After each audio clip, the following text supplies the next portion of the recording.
sebagainya. Iya.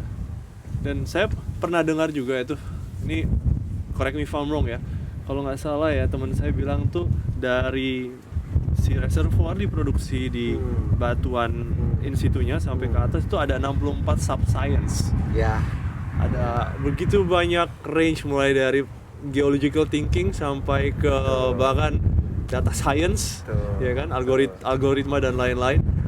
Nah, kalau melihat gitu wide-nya ilmu ini, Mas sebagai petroleum engineer itu gimana caranya untuk bisa memahami itu dengan holistik ya? pertanyaan bagus itu. Kalau aku selalu melihat interface, jadi PI dengan geologis itu punya interface khusus. PI seperti aku dengan reservoir engineer, reservoir simulation engineer, itu ada interface khusus.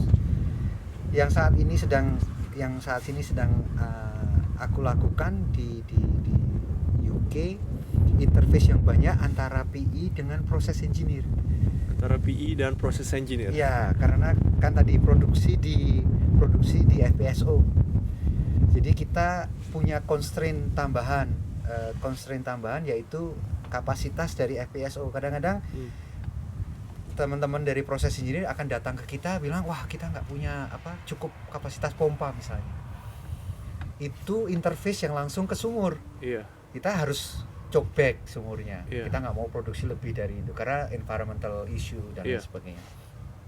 Atau misalnya mereka bilang, wah kita flare-nya udah kebanyakan, sumurnya sanggup memproduksi banyak, tapi nah itu interface-nya. Untuk manage sub-science tadi, itu kita memanage interface itu sebenarnya. Jadi misalnya Bona di PI bagian apa, interface-nya itu dengan siapa? Misalnya interface dengan geologis. Itu harus di-manage interface itu. Sehingga sub-science yang kita tadi coba ini itu bisa dilakukan dengan baik.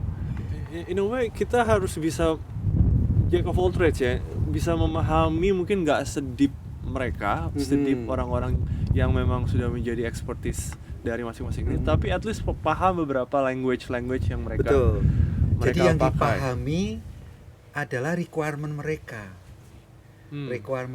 Jadi kalau misalnya aku sama proses engineer, aku bisa aja nih bahkan sebelum ke proses engineer, aku harus interface dulu dengan subsea engineer yang handle flexible pipe-nya, pipa-pipa di dasar laut dan risernya misalnya. Karena aku tidak bisa hanya buka sumur, nggak taunya risernya cuma sanggup misalnya 10 juta kubik feet per hari.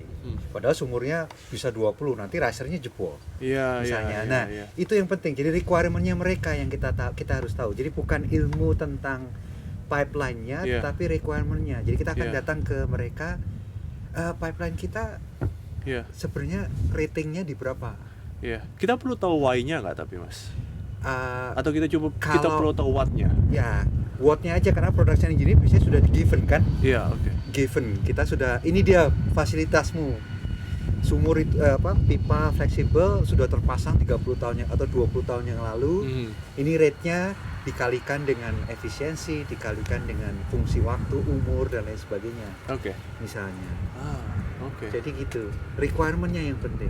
Teman-teman geologis juga begitu. Dari sisi kita juga harus tahu teman-teman geologis requirement-nya apa.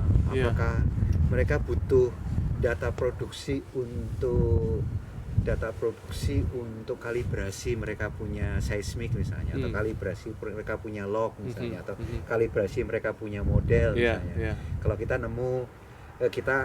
menemukan data misalnya deviasi sumur, terus kita koreksi misalnya karena ada satu dan lain hal, kita koreksi kedalamannya, kan itu harus kita feedbackkan balik ke mereka, ke modelnya ya. Nah, jadi tapi kita tidak perlu tahu geologis secara ini, tapi sebenarnya interface itu requirement-nya apa. Nah itu kemudian membawa kita ke yang modern production engineering. Salah satunya adalah soal collaboration attitude. Jadi That's a big keywords. Bedanya PI zaman dulu sama zaman yang generasi baru sekarang adalah mereka juga harus punya attitude kolaborasi, nggak bisa kotak-kotak. Nggak bisa Kalau silo thinking. dulu kita seolah-olah kayak dulu itu mungkin bahkan sebelum aku kali. Dulu itu kapan? Supaya jelas Ini kita konteksnya. memasuki daerah sensitif ini. Daerah umur. Daerah umur. Jadi kita waktu kan sekolah itu kan konsepnya kita disiapkan untuk seperti di pabrik gitu. Apa namanya? Manufaktur. Production belt gitu loh. Oh, Aku ini tarik ke orang, ini orang datang kasih ke kayak aku. kotak-kotak gitu Ya, datang kan? Iya. Aku Kalau di udah sini lewat nih, ya udah gitu aku ya. PI nih, geologis datang. Aku Iya. ini ke sana. Iya, iya. Sekarang nggak bisa gitu lagi, nggak bisa selinier itu. Teman-teman yang atau generasi PI yang lebih muda dari aku, otomatis sudah harus matriks bentuknya. Matriks. Harus anyaman. Oke. Tidak bisa linier satu alur gitu. Maksudnya dalam arti dia akan nge-feedback terus ya. Ya, yang tadi itu juga. Kalibrate Dan- apa yang sudah ada di depan Ya. dikalibrate terus ya. Dan interface-nya tidak satu sisi, interface-nya pasti beberapa sisi. Oke. Tahu-tahu ada aja manajemen nanti tahu kayak interface engineering dengan manajemen kan ada juga itu. Oke. Yang kadang-kadang requirement-nya kadang-kadang impossible to make atau kadang-kadang kita salah paham. Iya. Karena tadi itu kalau yang sistem yang dulu yang model kayak ban berjalan gitu, Iya. kadang-kadang kita nggak tahu dari sana datangnya seperti apa. Kalau sistemnya sudah matriks, kolaborasi, Oh. dari awal kita sudah tahu Iya, kalau iya. kolaborasi. At least kita udah punya gambaran besarnya, overview-nya gitu ya. Nah itu salah satu attitude yang menurut aku PI sekarang sudah harus, jadi harus masuk di industri sudah pikirannya sudah begitu, harus kolaborasi, tidak boleh tidak mau bekerja sama geologis, sama proses engineer, chemical engineer atau jadi istilahnya- dulu kayaknya chauvinistic gitu ya. Saya PI, Betul, saya nggak mau ngurusin geologi. betul. Saya PI, saya nggak mau ngurusin masalah atau sebaliknya, misalnya modal atau dan kamu lain-lain. kalau urusan subsurface kamu harus tanya PI dong. Hmm. Jadi kamu jangan ini sendiri. Padahal Iya. sekarang ya sudah kita datang PI, oke. Aku tahu ini, kamu tahu apa? Yuk kita Iya. gabungkan. Jadi kayak Oke. apa namanya? Kayak sudah kayak Lego gitu, Iya. sudah harus.